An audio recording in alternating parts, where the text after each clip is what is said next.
The Ricoh GR3X is a fixed focused, super compact camera that seems like everybody's talking about right now. If you're watching this in early 2023, and if you're watching this in the future, you might be like, what the fuck is he talking about? Well, good news everybody. I've had the Ricoh GR3X for about 9 months.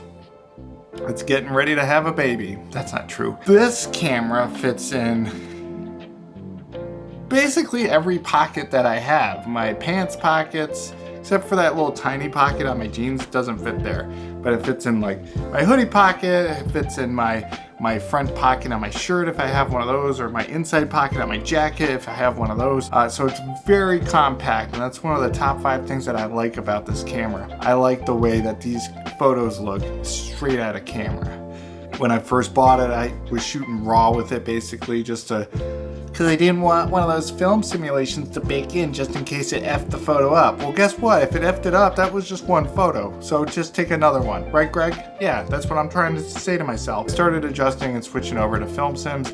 I don't switch the sims very frequently. I've kind of leaned in on the negative film one that they just came out with in their most recent update for it, which also enhanced the in-body stabilization for it as well. Straight out of camera. That's something that I really like because typically I can overdo it in the edit, and sometimes I feel like you gotta edit it a little bit before you post it on the internet so your friends think you're cool.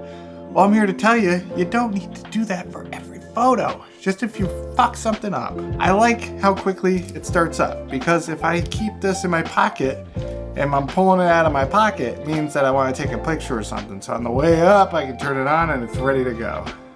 Bam. And that's another thing I like about this camera, is just how quickly it starts up. The processor in it is really pretty quick. Even formatting the card on it is super quick. And I do like the menu display on this. It's the menu outline, it's pretty cool. It is very cool.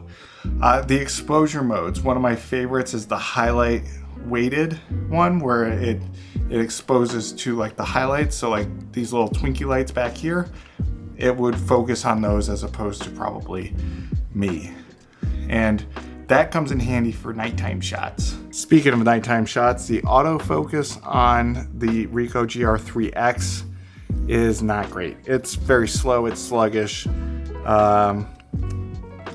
It's not great. It's definitely one of the things that I don't like about the camera. But if you are into street photography, I imagine you're probably using the snap focus and stuff like that. But for me, I'm a hobbyist. I like taking pictures of family members, cool places that I'm going, blah, blah, blah. I'm not using the snap focus where it's like, oh, that's obviously 1 meter away from me, so thank God I have that set up for snap focus.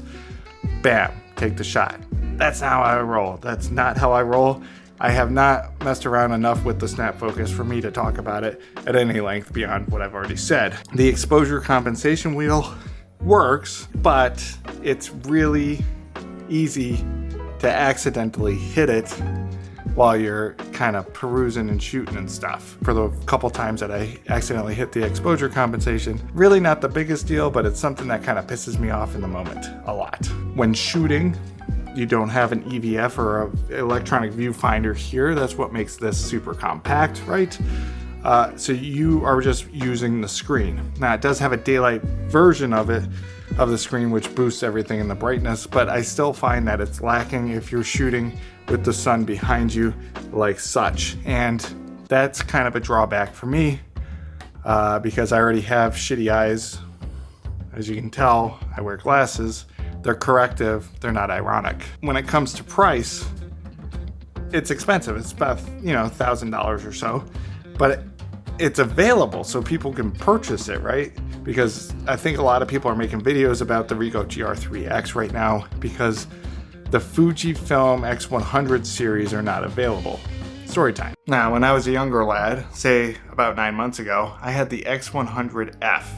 F is for 4, V is for 5, and then T is for 3, by the way, if you didn't know that. And before the world went crazy for those things, I actually traded it in for the Ricoh GR3X, or sold it and bought it or whatever. came to fruition from that. And I am happy about the decision. I'm sad that I didn't get mine. Get my money, you know what I mean? The way that everybody else seems to be doing it now by selling their X100 series for astronomical money. But now that those cameras are not available like anywhere unless you buy them pre-owned and they're astronomically expensive, it seems like a lot of people are leaning into the GRIIIx. I'm not gonna have links for this or anything like that because the purpose of this video is just to let you know that it's a really good camera. There are a couple fallbacks and there are some things that I really enjoy about it.